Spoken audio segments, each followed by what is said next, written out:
No bruxismo secundário existem 9 subcategorias e uma delas é problemas respiratórios. Uma delas. A outra é o cigarro, o álcool, o café. O café. Olha que loucura, tá?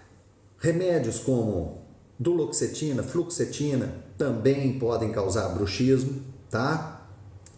A sertralina da vida, são inibidores de recaptação de serotonina que vão mexer nos níveis de dopamina e pode provocar o bruxismo. E parar de uma hora para outra sem a orientação médica ou de um dentista, um profissional de saúde, não faça. Não faça, que é perigoso. Não faça por tua conta. De jeito nenhum. É super e hiper perigoso. Então, assim, os pacientes, outra coisa, por exemplo, quem tem Alzheimer, quem tem doença genética, tá? Quem tem TDAH,